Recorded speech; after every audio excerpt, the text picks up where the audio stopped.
Hey everyone, hey, how are you doing? Welcome to the Design Cuts live event. Hey Hello, Nathan, hello. how are you Hey, doing?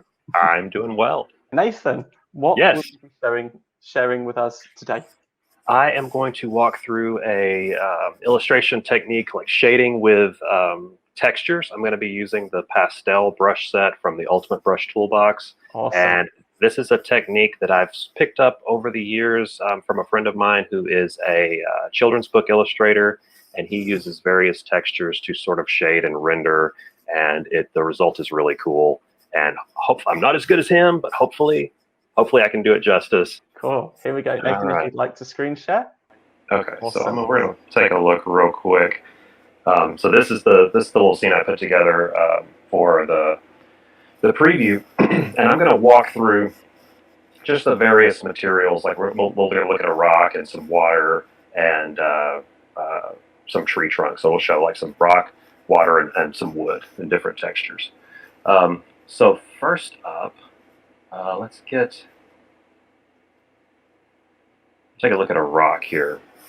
Awesome. And I'm just going to show you. Whoops, wrong one. Mm-hmm.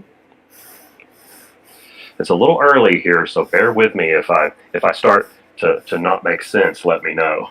Okay, here we go. All right, so now this involves a bit of drawing with the selection tool, which is right up here in the top, and this takes a little bit of getting used to, but once you've used it some, it kind of you begin to kind of get used to how it works. It's a little bit different from Photoshop, I find. So if you're used to drawing with the selection tool in Photoshop, there's a slight difference, but I've never really been able to pinpoint what it is. But there just seems to be this slight bit of difference between the two.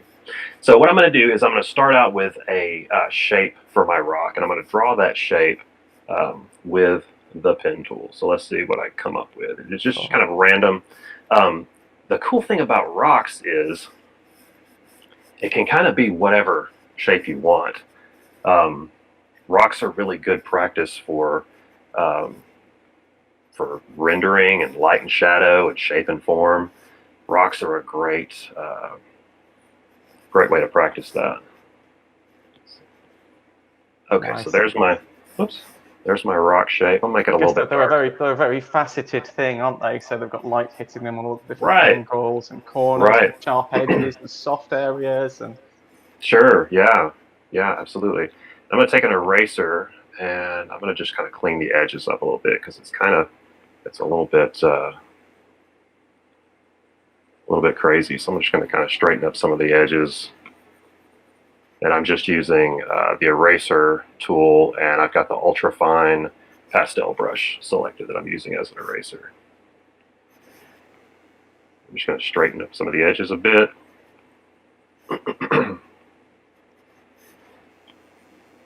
Okay, so now I've got my basic rock shape to go from. Okay, so I'm gonna use the alpha lock on this layer, my base rock layer, and if you haven't ever used alpha lock before, basically it just locks anything from going outside the bounds of my initial shape here. Super useful tool. cool. All right, so I'm gonna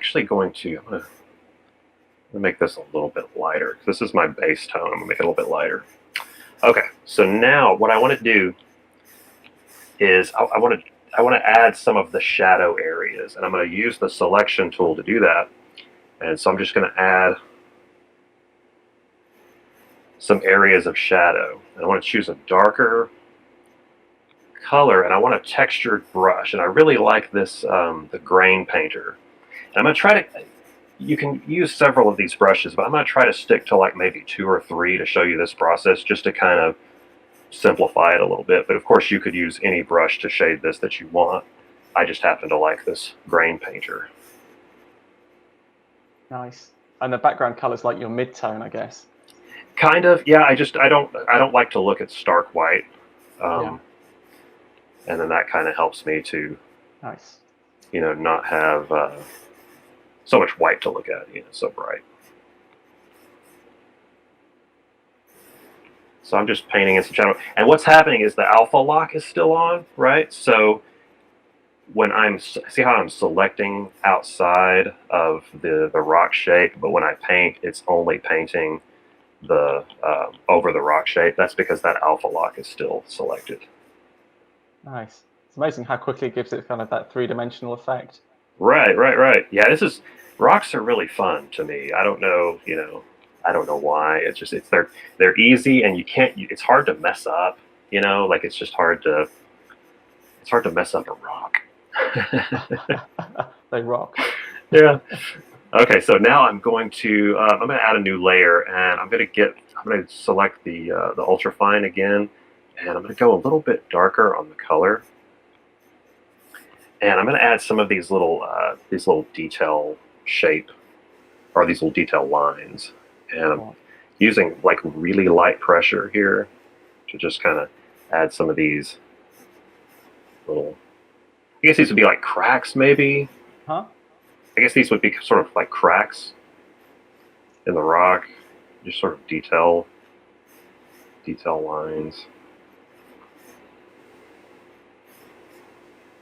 Em was just asking in questions as well if this session will be recorded, and absolutely it will be. All these sessions this week will be recorded, and they will be entirely free in our Learning Hub for you to watch and play back whenever you like. All right, I'm going to take, let's see, I'm going to take this more grain brush and use as an eraser, and I just want to erase away some of these detail lines, just to, especially at the ends of the stroke, just to kind of add some texture to those lines. Okay, so now I'm going to go back to my alpha locked rock shape. Alpha locked, I like that. Okay, and I'm gonna choose like a highlight, right? So I want to go a little bit lighter and maybe a little bit warmer. Let's see what that does. I'm gonna go back to the grain painter brush, and I want to select some areas that I want the highlight to fall, where the light would be landing on the rock. And let's see.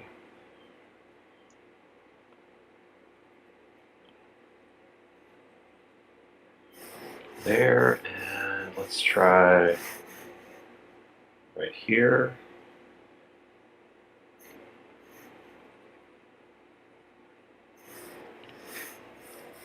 Okay, now I'm going to go back up, add another layer, and I'm going to go even lighter for like a light line detail, line work detail.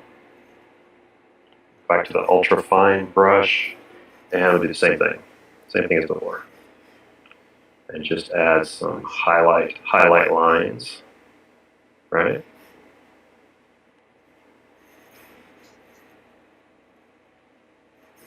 Is this all making sense so far?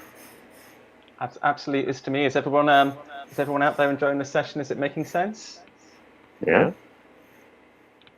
Okay, I've got the more grain selected for the eraser. I'm going to do the same thing as before and just kind of add some texture to those lines. Absolutely. Cool.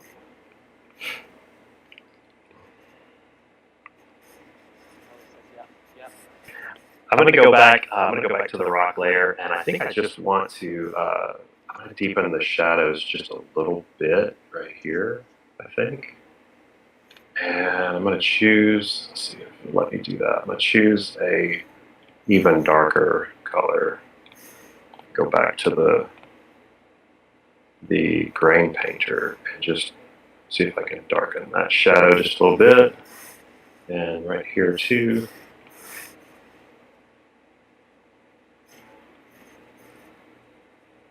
I'm curious to know, does anybody else like paint like this with the selection tool? Is this a tool that you use very often to paint with? I'd be curious to know. What do you think, everyone? Is this something you've done much? Brenda says yes. Cool. Awesome. All right, I'm going to add, let's see, just a kind of... Oh, does Sam? Oh, no, sorry, that's Sam talking about Skillshare. Sorry. There's so many conversations going on. And Anne Lou says, no, it's new to me, Nathan. Oh, cool. Nice. All right, add another I love how layer. it looks. 10 minutes, but it still looks so good. Oh, cool. Cool. Which is awesome. All right, I'm gonna use this pastel dust, and I'm going to add a little bit of, let's zoom in so you can see this. Actually, I'm gonna do it on the alpha lock layer so it doesn't go outside, because that's okay. Just gonna add a little bit of rocky texture there. All right, so now I'm gonna flatten everything down. And I'm actually gonna tilt my rock just a little bit like that. Cool. Nice. And I'm going to add, let's see, I'm going to see if I can just adjust the color a little bit. I kind of want it to be a little bit more red, maybe a little bit. Yeah. Maybe something like that. Yeah, maybe right there. And I'm going to add a curves adjustment just to kind of add, yeah, just kind of bump the levels, you know, something like this, maybe. Uh-huh. Pump up the contrast. Yeah, something, it just moves the contrast around a little bit. I also find that when I do this, I get some, especially when I add multiple points like this, I get some like really weird, like cool color variations going on in there. Like I saw green just a second ago as I was adjusting. That's kind of cool. Nice. Yeah, so that's kind of neat. I like that kind of red colored rock. Yeah, I like that. Okay, so that's my rock, right? And again, rocks are so, you know, such a fun way to learn like form and light and shadow, because, you know, there's no rules for rocks, right? I mean, you know, you just like turn a form, you know, like the light hits here, but it doesn't hit over here, something like that. Really fun way to learn to draw form. Yeah.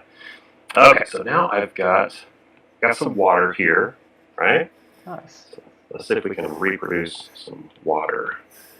This is a river. We'll move it up here so you can kind of see it as reference. And I'm going to create a new layer. And same thing with the selection tool. Let's see if I can draw like a river shape. And I think you said this is perfect for, like, you know, kids' books and stuff. And I think for being sure. used on like greetings cards, you know, children's birthday cards, and a fancy dress party card, something like that. Yeah, I'm kind of a children's book nerd. You know, like I sometimes I'll pick up children's books, you know, just to have in my collection of stuff, reference and nerdy stuff that I have all over my studio, right? That's some very beautiful illustration. And yeah, because there's so much like really cool textures in modern children's books. There's just really great shapes and textures, and it's just such a fun art form. Okay, so there's my water shape, my river shape. And so for this one, okay, I want to do the alpha lock again. And then on this one, instead of drawing like rock, like hard form, like hard edges and stuff, I want to try to draw like more like flowy kind of shapes, right? So let's just randomly do that. And let's go back to the grain painter again. I'm going to go a little bit darker color. And I'm just going to kind of begin to add some, and do it again with some more random flowy shapes. So I'm just creating these, like, and you kind of start to see what's happening there, right? And it's interesting to see similar techniques being used on, you know, such a different. Yeah, right. Very, you know, this is a very soft surface, very flowy, very hard.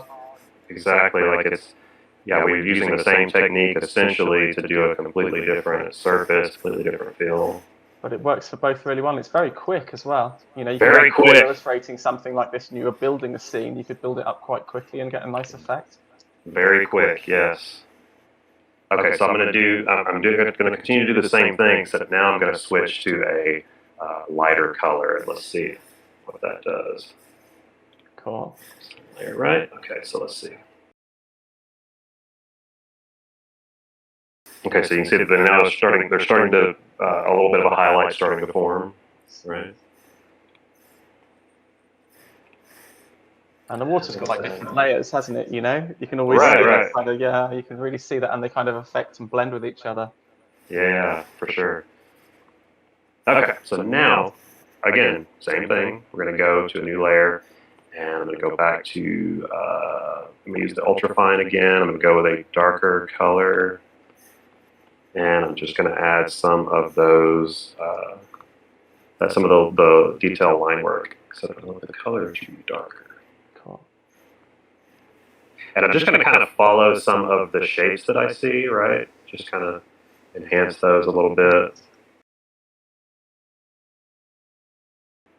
All right, I want to do the same thing I did before, which is just erase some of the edges to add a little bit of texture to the line work, a little variation. Nice. And same thing with a highlight. Let's go a little bit lighter. And new layer, and same thing. Preference? Whether you go for shadows first and highlights after, or do you just kind of? I tend to kind of work that way. I always, that's an interesting question because I love watercolor, and watercolor you tend to go light to dark. But when I'm doing anything else, I tend to like to go from dark to light. But even in watercolor, I find that like in some of my last stages, I'll come back and add some highlights. Nice. Just like because something about adding the light towards the end, something about that I just really enjoy. I guess if you started out in analog watercolor, adding the highlights later a little bit tricky. Right, you really can't do it. Yeah, so and that's part of what makes digital so fun is you don't have to stick to those kinds of rules.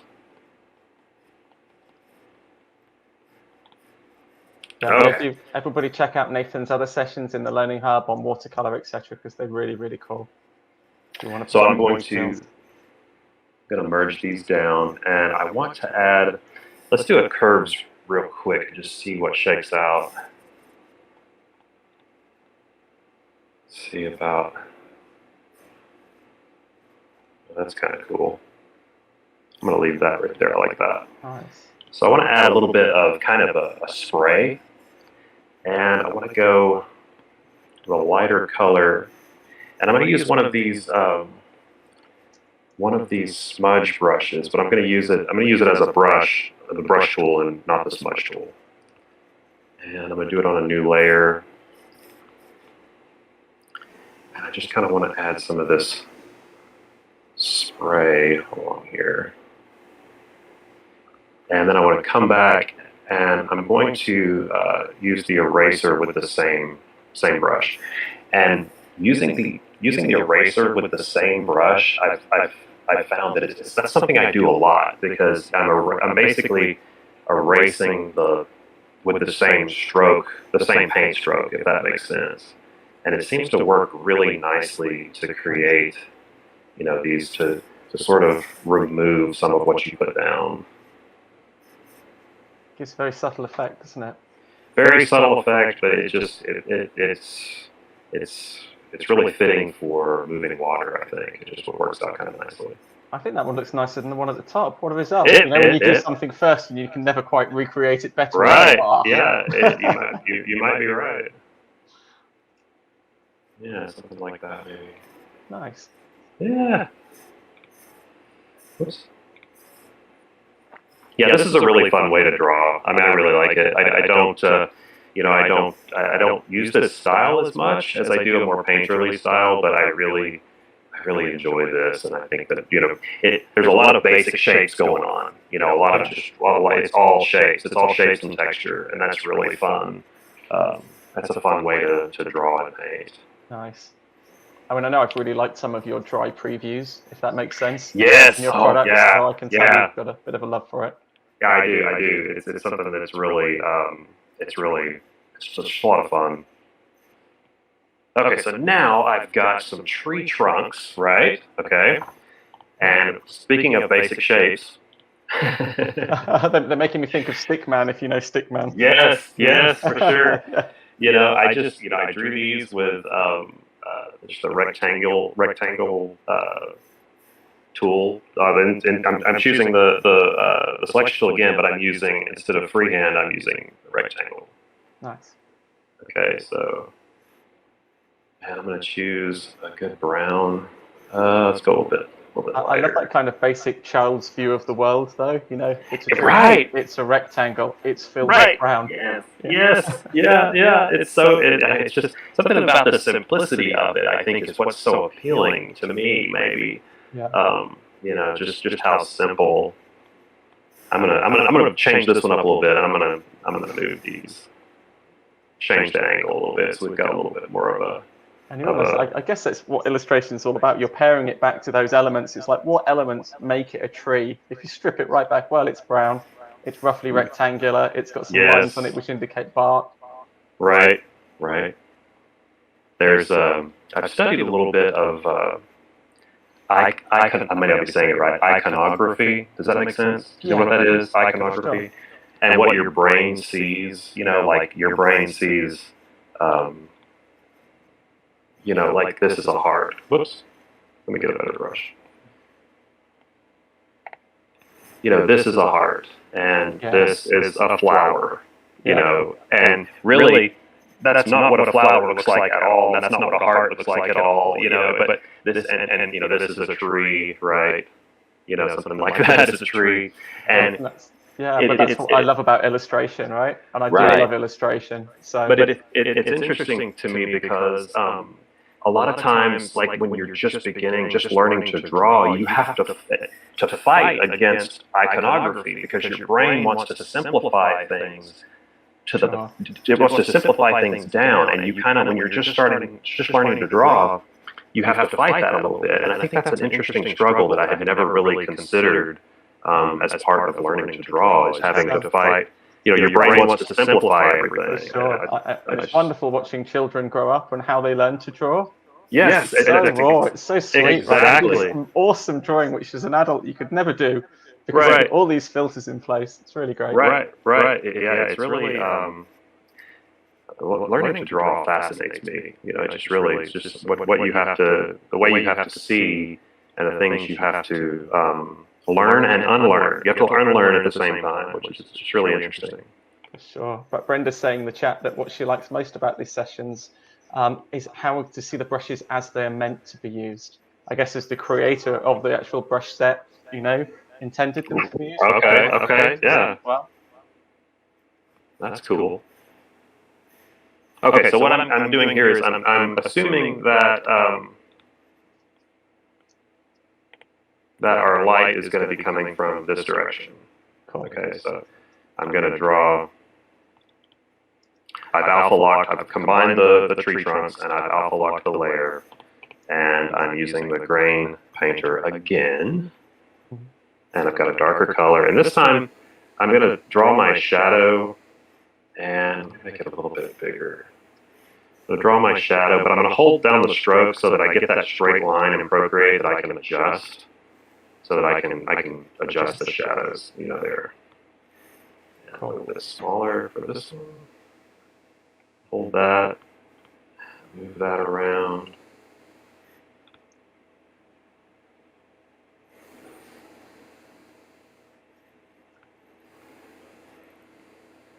Okay, and I'm going to do the same thing for a little bit of highlight.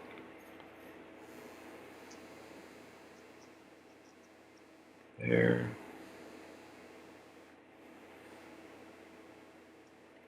Okay. So if you zoom in, there's this really straight, like clean edge, if you can see that. Yeah. So I want to take the eraser brush, and I'm going to find, I think this, actually the ultrafine will probably do what I want. I'm going to use it as an eraser. Let's see if it'll work. Oh, it's going to break it up a little bit. Yeah, I'm going to do the same thing by editing the shape, so I can move the line around a little bit. That's really cool. Yeah, and it creates that sort of rough edge. You know, just hold it down and then adjust the line. Line it up.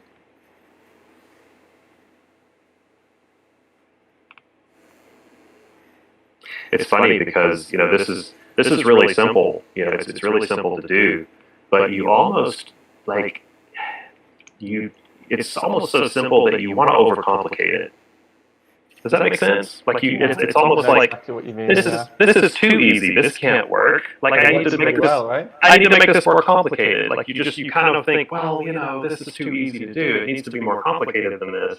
But it really doesn't. And I think that's part of what works so well. Kat's saying that it's reminding her of Little Red Riding Hood at the minute. Yeah, totally. Yeah. It does Yeah, really for sure. remind me of Little Red Riding Hood. For It's sure. in there somewhere. Okay, so now, actually, I'm going to stay on the alpha lock layer, and I'm just going to draw these detail lines because I'm going to go outside, I think. Let's see. Does that work? Let me make it a little darker. And maybe a little smaller. Yeah. Okay, so now I'm just going to draw these sort of tree trunk. Susanna's saying it's amazing to learn these tricks. I hope I pronounced your name right, Susanna. It's amazing to learn these tricks and new things for other artists who work in Procreate. Yeah, thanks so much, Nathan, for sharing this with us. Because oh, you bet. Awesome. Okay, so there's my tree trunk detail lines, and I think I'm going to add curves to that as well to just change the depth or the contrast a little bit. Nice. I think that would work. Pulls it towards the palette of your rock a little bit as well, doesn't it? A little bit, yeah. Let's bring the rock back and see. Yeah, well, I don't know. I think I probably want a little variation in that. So, let's see, maybe the rock should be a little bit lighter. Whoops, wrong one. It's funny how like the colors of the trees of the rock sort of remind you of different parts of the world. You know, it could be Texas, sure. It could be Australia, it could be the quality of the light's just different wherever you are, and the colors of those things. Yeah, for sure. Let's light it up a little bit. Something like that. Let's bring the water back and say, oh yeah, okay.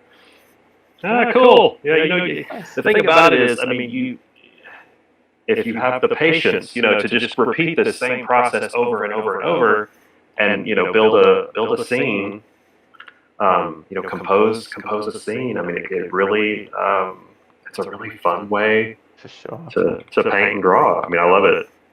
Illustration is lovely though, isn't it? Sort of, I always remind you of like, you know, cutting out bits of paper and fitting them together almost to make a picture. Right. Elements and moving them around and. Right. It's just such a fun. Nita says this is so beautiful. It's awesome, isn't it? Oh, I'm loving it. Thank you so much.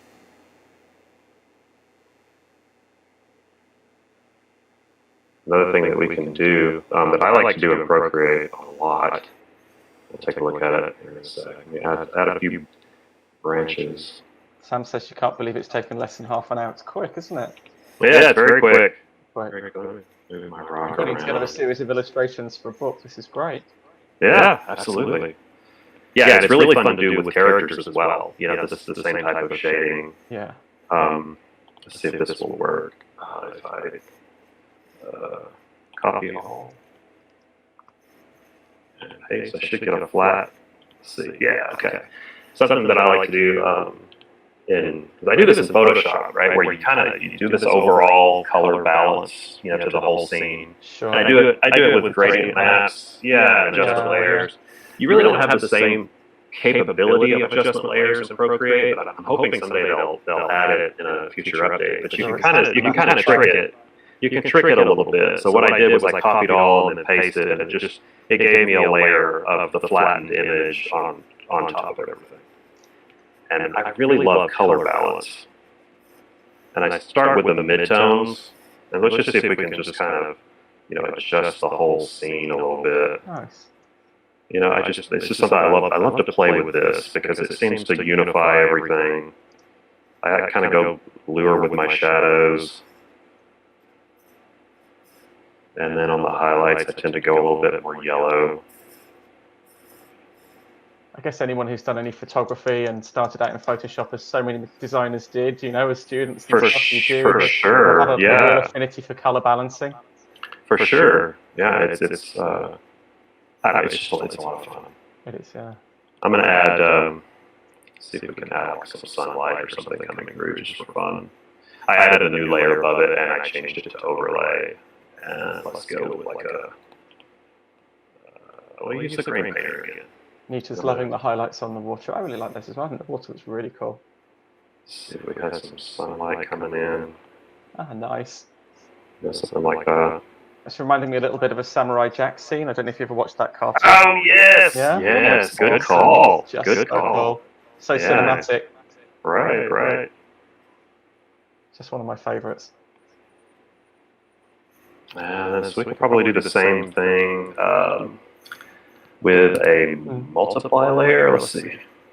So doing shadows is really interesting because I'll use a multiply layer a lot, and I'll go with something like a dark blue or kind of a, not dark blue, but like a grayish blue, somewhere right in here, or maybe even to pushing it towards purple. Nice. Something like this, and switch to multiply. Yeah, and when you do multiply, see how it gives it this. See how it doesn't really look. It doesn't look as much like purple. Somehow the multiply, it just like kind of blends the shadows really nicely. So we could add some shadow back here. Just the trees making some shadow. Just so something real quick. See if I can erase some of those. You're saying it looks amazing. It does look really cool. Yeah. Do something like that. There's going to be a lot of people playing with these brushes later, Nathan. Absolutely, yeah. This is a great brush, and you can also use the crayon set in the Ultimate Brush Toolbox because there's lots of great textures in that one as well. Also the charcoal set. And there's a couple of questions. There's out of all the wonderful brushes, Amy says, how do you decide which set is best to use when starting on a new project? So I guess that's applicable to what you're saying now, really. For sure, yeah. I mean, it really depends on. My background is traditional media, so I tend to always look towards like if I were to paint this on a canvas or on an illustration board or whatever it is, what would I use? Well, I would use acrylic, and I would use colored pencil, and I would use or I would go to paper and I'd use watercolor, whatever it is. Yeah. That's how I tend to choose what brush set I would use in Procreate or Photoshop as well. Like, well, what would, even though the same rules don't necessarily apply, my brain likes to have a little bit of that little bit of confinement, and so there's not so many choices, this is a watercolor project, so I'm sticking to what works with watercolor. Well, pencil works with watercolor, so I might use pencil and watercolor, or I might throw in some acrylic if I need something, or wash if I need something really opaque. Sure. I mean, Sam's also saying, what's the most used set of brushes from the Ultimate Brush Toolbox? And do you tend to stick to the same 2 or 3 brushes like other people? Do you have some favorites that you're like, well, I've just got to use this between projects? Are we talking about brush sets or specific brushes? I think that's both, actually. What's the most used set of brushes from the Ultimate Brush Toolbox? And do you tend to stick to the same 2 or 3 brushes? I guess that's within them. Yeah, it really, well, so I have this theory that I work with when using brushes. And let's just say, for example, the pencil set contains 5 or 6 of the brushes of the same type of brush.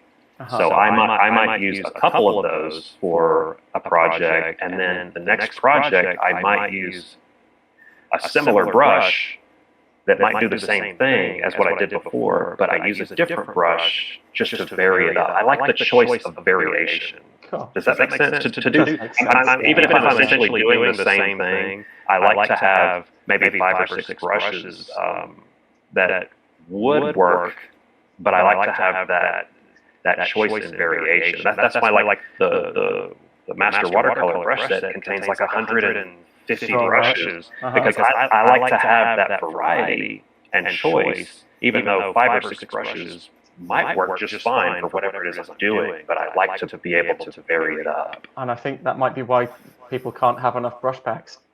Could it be? Yeah, because it's like Yeah, always absolutely. a slightly different style, or depending on Right. your mood or what you're Right. doing. That's why there's kind of room in the market for all the different brush packs, really. Right. And then sometimes, you'll use a brush that you haven't used in a while, and it does this thing that you weren't expecting, and then suddenly that becomes a thing, right? That you do, in the next 2 or 3 projects. Style. Right.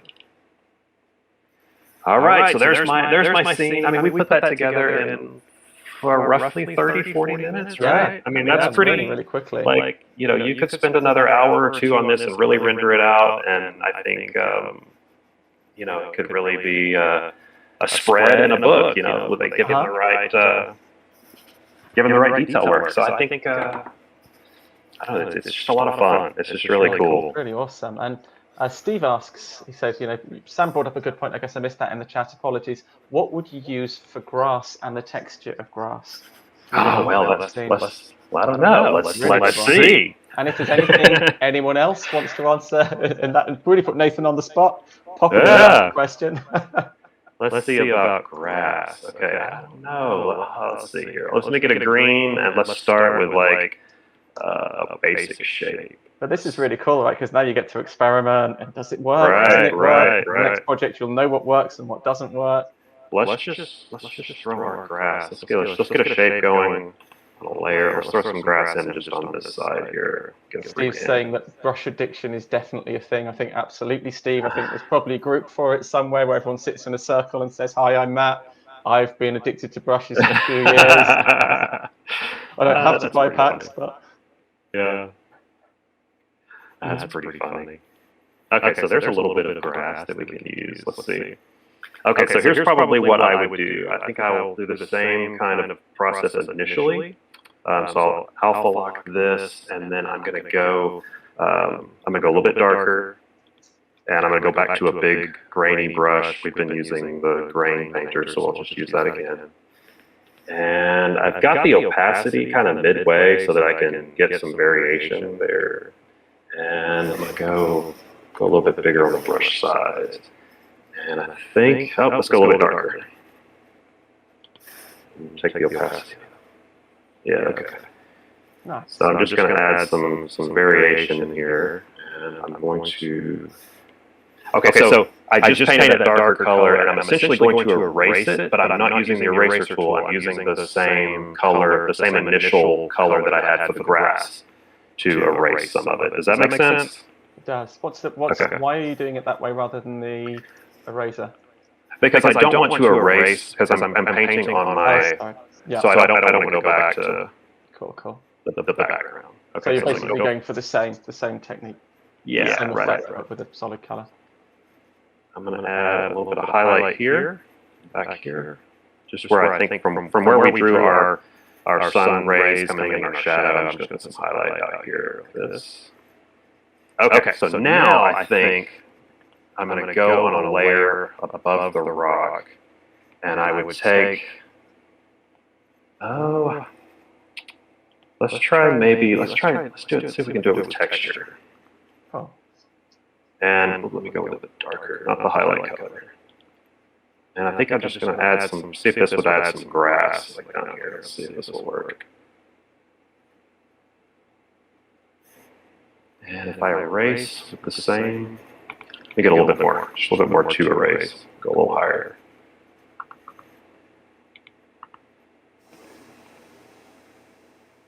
Nice, a little bit like you did with the water. Right. Yeah, cutting into it. Yeah. Something maybe kind of like that. You could do. There's a couple different things you could do. So we could do it like that. We could also add, if you wanted to do it with brush strokes. Let's try that. Let's see, because we could do something where we're adding. Make sure I'm on. Okay. Where we're adding some grass strokes like this, right? Into it, and then you could always erase back into the top of those, I guess. Right. Oh, I like that. Or combo. Yeah, I like it. And then, of course, let's see. Yeah, like you said, we could say, I think we were using the more grain brush as an eraser to sort of cut back into to erase some of the tips, make it a little smaller.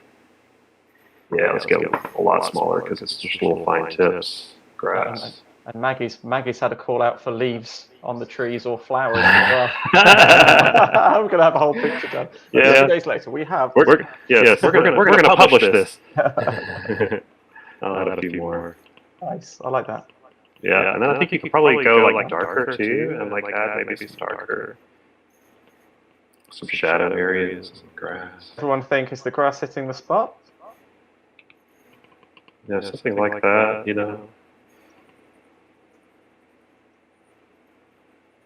I don't know. You could play around with it and see. Yeah, I think you could detail this out and see. And I guess you could use similar techniques for the leaves and the flowers. And oh, for sure. Let's see. Just going to duplicate it. Maybe move it around. Flip it around a little bit. Oops, that's not right. There we go. Nice. And this is something I did in my illustrations a lot back in the day. But in Illustrator, I'd copy areas and and move them, and you try and save time, right? Because you don't want to illustrate like hundreds and hundreds. Of course, you don't. Yeah, you don't want to. You don't want to have to work too hard, right? Absolutely not. It's possible to be drunk. It comes to watch. Right. there's stuff to be done. Yeah. Okay, maybe something like that. Yeah, maybe something like that. I don't know. You know, just play around with it and see. I think that probably works a little bit better than the texture. Maybe you combine the two. You know, maybe get something out of that.